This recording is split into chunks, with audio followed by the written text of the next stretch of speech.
आदाब, नमस्कार। The red mic में आपका स्वागत है। मैं हूं सौरभ शुक्ला और आर्यन भी हमारे साथ में है। और आज से हम शुरू कर रहे हैं एक नया शो जिसका नाम है जेन जी और जेल अल्फा के दिल में क्या है।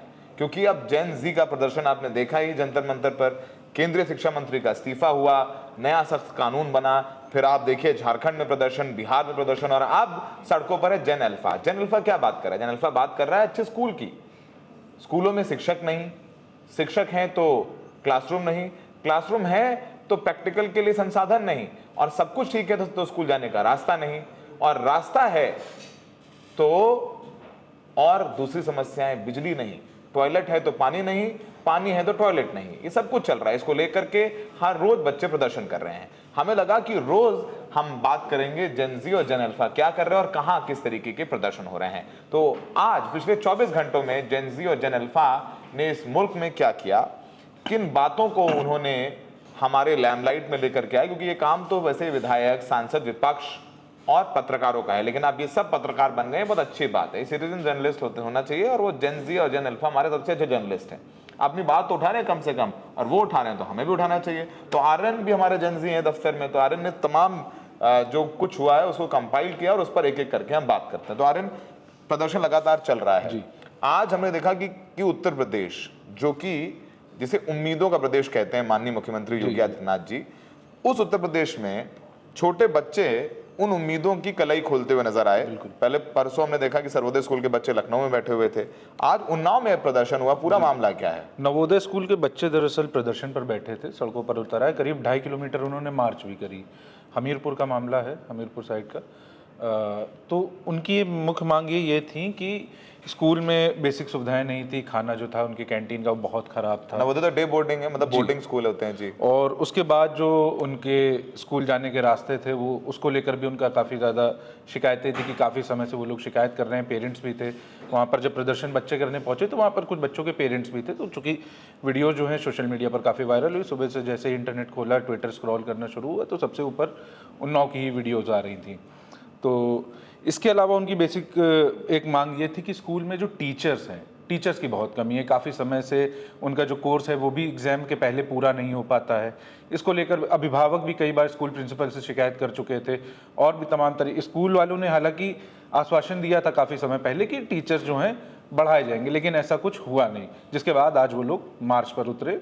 उन्होंने एक चौराहे पर पत्थर और लकड़ियों से जो रास्ता है वो पूरा ब्लॉक कर दिया, जिसके बाद आला अधिकारी आए, उन्होंने आश्वासन दिया कि आपकी मांगे जो हैं वो पूरी करी जाएंगी। तो इस पर क्या हमारे पास कुछ बाइट्स भी आ रहे हैं? इस पे अभी बाइट्स तो नहीं, लेकिन वीडियो जो है वायरल, वो हम लोग स्क्रीन पर आपको दिखा दे रहे हैं कि ये उस घटना का जो बच्चों ने प्रदर्शन करा, ये उसका वायरल वीडियो है जो सोशल मीडिया पर काफ़ी ज़्यादा चल रहा है।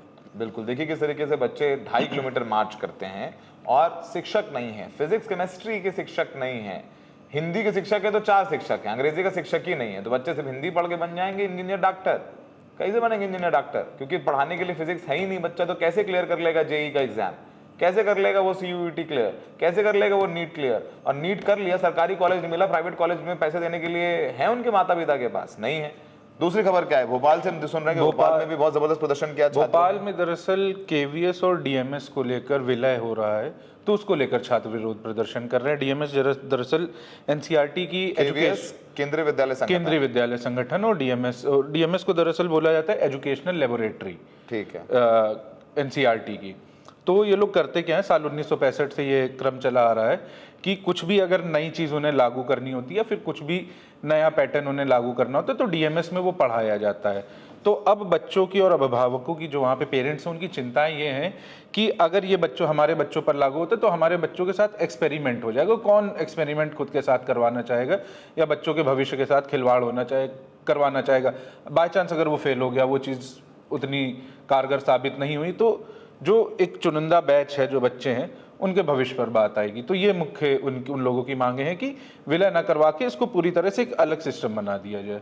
तो भोपाल में सब कुछ हुआ, हम देख रहे हैं कि महोबा एक जगह है उत्तर प्रदेश में, महोबा में भी छात्र सड़कों पर आ गए और उनका कहना था कि स्कूल जाने की सड़क नहीं है, वो भी सड़कों पर बैठ गए। उसकी तस्वीरें हैं, पुलिस वाले उनको हाँक रहे हैं। मतलब अगर प्रदर्शन करने पहुंचे हैं बच्चे तो भाई उनको समझाइए, बुझाइए, प्यार से बात करिए। पुलिस वाले उनको धक्के देके हटा रहे हैं, वो वाला मामला क्या है? डपट रहे हैं उनको, बच्चों को काफ़ी ज़्यादा, बच्चों के साथ इस तरह का व्यवहार नहीं होना चाहिए।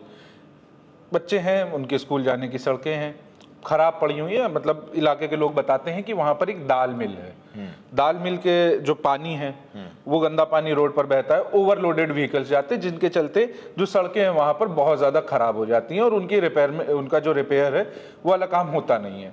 तो ऐसे में जो स्कूल के छात्र हैं वो कई बार रिक्शे से जाते हैं, तो ये रिक्शा पलट जाता है, बच्चे चुटिल हो जाते हैं, या फिर कोई साइकिल से जा रहा है तो साइकिल कई बार को उन रास्तों में ख़राब हो जाती है। इन मतलब मुख्य मांगे जो उनकी थी कि रास्ता जो है वो सही करवा दिया जाए। काफ़ी समय क्या काफ़ी सालों से इस चीज़ को लेकर शिकायत हो रही थी, लेकिन देखा कि पूरे देश भर में माहौल है। जेन अल्फा पूरा पिछले हम लोग 20-25 दिनों से देख रहे हैं कि सड़कों पर है जेन अल्फा, और एक के बाद एक अलग अलग जगहों से, यहाँ तक कि कर्नाटक के यादगिर से भी बीते दिनों प्रोटेस्ट की जो खबरें हैं वो सामने आई। तो ऐसे में महोबा के छात्रों ने बोला कि हम भी अपनी मांगों को लेकर सड़कों पर उतरेंगे। हालांकि स्कूल को लेकर उन्होंने अपनी मांगों में कुछ नहीं बताया है कि स्कूल में टीचर हैं नहीं है, मेन उनकी मांग जो थी वो सड़क को लेकर थी। हालांकि आश्वासन दिया गया है प्रशासन की तरफ से कि सही करवाया जाएगा, क्योंकि बच्चे वहाँ से हटने को तैयार नहीं थे। बच्चे हटने को तैयार नहीं थे, सड़कों पर बच्चों को आना पड़ा। उनकी मांग क्या नाजायज है? कोई कुछ कह दे भाई, एंटी नेशनल कह दे, सीजेपी को आम आदमी पार्टी की बी टीम कह दीजिए, कुछ भी कह दीजिए, लेकिन क्या इशू जो उठा लिया है स्कूल ठीक करो, इसमें दम तो है। अच्छा, अभिजीत दिपके का भी मैंने एक वीडियो देखा कि वो एक स्कूल में पहुंचे, वहाँ टॉयलेट के दरवाजे पर इतनी गंदी हालत है। मतलब एक तो जब वो टॉयलेट का निरीक्षण किया, जब वो देख रहे थे, निरीक्षण तो नहीं कहेंगे, वो तो निरीक्षण ही कर रहे हैं, वैसे क्यों नहीं कहेंगे, निरीक्षण कर ही रहे हैं उसमें, ठीक कह सकते हैं। हाँ, तो नायक हैं, अनिल कपूर के नायक बने हुए हैं, कोई बात नहीं, अच्छी बात। तो जब वो हिंगोली, उनका शायद उन्हीं के इलाके का ही एक गांव है, तो वहाँ पर जब वो सरकारी स्कूल का निरीक्षण कर रहे थे, तो वहाँ पर जब उन स्कूल के टॉयलेट देखने निकले तो इतनी बदतर हालत थी, मतलब कहना नहीं चाहिए। लेकिन आप राजधानी में भी कहीं पर भी चले जाएंगे तो जो आम पब्लिक टॉयलेट्स हैं उनसे भी गई गुजरी हालत थी। दरवाजे नहीं थे, दरवाज़ा था तो वो टूटा पड़ा हुआ था। वो स्क्रीन पर आप विजुअल देखिए ना, ये दरवाज़ा उन्होंने पकड़ा तो उनको लगा दरवाज़ा ये खोलने बंद करने के लिए होगा, लेकिन वो एंगल से कनेक्ट ही नहीं, टूटा पड़ा हुआ दरवाज़ा था, पानी नहीं था वहाँ पर। स्कूल के बच्चे जाएंगे कहाँ टॉयलेट करने? तब लड़कियाँ, अगर दरवाज़ा नहीं है तो लड़कियाँ वॉशरूम जाएँ, और ख़ासकर 9th 10th 11th 12th की लड़कियाँ, तमाम उनका मंथली साइकिल होता है, उनके लिए प्रिवेसी नहीं है, उनके लिए इंतजामात नहीं है, हाइजीन नहीं है, तो फिर आप किस नए भारत की बात कर रहे हैं? तो कम से कम कॉकरोच जनता पार्टी के इस कैंपेन ने कलई तो खोल दी हमारे देश में। जो प्राथमिक शिक्षा है, ये सरकारी स्कूल हैं, उनकी हकीकत तो सामने लेकर के आए। अच्छा, अभी देखिए क्या सुन लेते हैं कि उन्होंने क्या कहा। ये बात सुनेगा।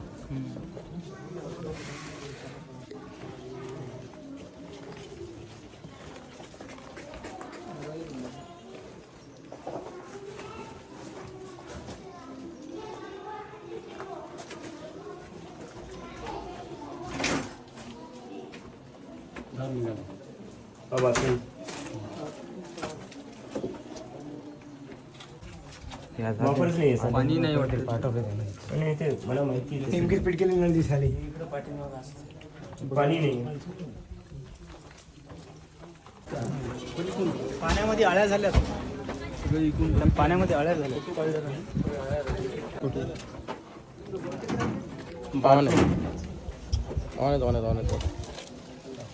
तिकडे दुसरी बाथरूम तिकडे साईड ती बघितली तेच ही जुनी आहे. ती जे दाखवतात ना ही नाही ती काय जनावरांसाठी करून ठेवलंय काय? सरक भैया हट। तो आपने अभिजीत दिपके को सुना। एक प्रदर्शन हुआ आज बिहार में तेजस्वी यादव आरजेडी के, वो सड़कों पर उतरे। आपको याद होगा कुछ दिन पहले जब प्रदर्शन था बिहार में छात्रों का, तो वहां पर AK-47 का इस्तेमाल किया गया, जिसकी बात खुद सुप्रीम कोर्ट में एफिडेविट में बिहार ने मान भी ली है कि AK-47 का इस्तेमाल किया गया छात्रों पर। वो एक ऐसी बात थी जो टर्निंग पॉइंट है शायद इस मुल्क में। और आज से 10 साल 20 साल बाद वो तस्वीर आप देखते ना कि इतिहास में देखते हैं कि टैंक के सामने एक आदमी आगे खड़ा हो गया, वैसे ही तस्वीर है AK-47 चलाने वाली। उसको लेकर प्रदर्शन हुआ, तेजस्वी यादव लोक भवन मार्च कर रहे थे, पानी की बौछारों का इस्तेमाल किया गया, फिर उनको डिटेन किया गया। तो आर्यन, ये विपक्ष भी कम से कम अब वो सड़कों पर इस छात्रों के मामले में तेजस्वी यादव भी अब इस पूरे घमासान में कूद पड़े हैं। जी, तेजस्वी यादव ने आज प्रदर्शन करा बिहार के पटना में। उन्होंने लोक भवन की तरफ मार्च करा। आरजेडी के काफ़ी कार्यकर्ता थे, मनोज झा भी वहाँ पर थे, तेजस्वी भी थे। प्रदर्शन काफ़ी ज़्यादा बड़े स्केल पर था, तो पुलिसिया कार्रवाई भी हुई, वाटर कैनन चली। फिर उसके बाद तेजस्वी यादव को हिरासत में ले लिया गया। हालांकि हिरासत के बाद अभी आधे घंटे पहले शायद उन्हें रिहा भी कर दिया गया है, छोड़ दिया गया है जी, तो रिहाई भी हो गई उनकी। सुनिए प्रदर्शन के दौरान तेजस्वी यादव ने क्या कहा। जिम्मेदारी तय नहीं करेगा, पूरी घटना का वक्तव्य नहीं देंगे और दोषियों पर जब तक कार्रवाई नहीं की जाएगी, आदेश किसने दिया चलाने का गोली, जब तक ये लोगों के समक्ष नहीं रखेंगे, जब तक छात्रों के साथ न्याय नहीं होता, जब तक नौकरियां बेरोजगारी खत्म नहीं होती, निष्पक्ष परीक्षाएं पारदर्शिता ढंग से नहीं होती और जितना पेपर लीक बंद हो जाए जितना जल्द से जल्द उतना अच्छा है, वरना हम सब लोग जो है ये लड़ाई को जो है लड़ते रहेंगे। हमारे पार्टी के गवर्नर साहब हैं नहीं, उनके एसीएस मिलेंगे, पार्टी के डेलीगेशन उनसे जाकर के मेमोरेंडम देगा। तो आपने तेजस्वी यादव को सुना। हमने आपको बताया कि कुछ ऐसी घटनाएं हमने छोड़ भी दी हैं क्योंकि बहुत ज्यादा बच्चे सड़क पर आ रहे हैं और अच्छी बात है, अपने हक की बात कर रहे हैं। राजस्थान में आपने देख ही लिया है कि परमिशन लीजिए, अगर बिना परमिशन के स्कूल में चले गए तो आप पर कार्रवाई होगी, ये सब सारी चीजें कह दी गई हैं, आदेश जारी कर दिया गया, सरकार डर गई है। अच्छी बात है, डर अच्छा है, क्योंकि अगर इस डर से कुछ अच्छा होता है, बच्चों के स्कूल सुधरते हैं, उनको शिक्षक मिलते हैं, तो ये डर बहुत अच्छा है। और हर सरकार को किसी डेमोक्रेसी में डरना चाहिए जब आम लोग सड़कों पर आए, बच्चे सड़कों पर आए। और ये शायद बीजेपी के लिए चिंता की बात है, क्योंकि यही बच्चे अगले 3 से 4 साल में वोटर बनेंगे, तब असली समस्या शुरू होगी। अभी तो इनको समझा के बुझा के डांट डपट के हटा देंगे, लेकिन ये भी उतने ही हिंदुस्तानी जितने अगर कोई मंत्री नेता, इनको भी एक वोट का अधिकार तो है, वो उसका एक्सरसाइज करेंगे। तो हमें लगा कि अब जेन जी और जेन अल्फा की बात रोज होनी चाहिए डेड माइक पर। अब रोज जेन जी और जेन अल्फा क्या कर रहा है उस पर हम लोग एक एपिसोड लेके आएंगे। पहला एपिसोड था, आर्यन हमारे साथ रहेंगे और रिसर्च करके लाएंगे और भी जेन जीज को अपने साथ जोड़ेंगे। हमारे ऑफिस में जो जेन जीज है उनको लेकर के आएंगे, और वो जब नहीं आएंगे तो फिर मिलेनियल से काम चला लीजिएगा। मैं देखने के लिए बहुत बहुत शुक्रिया।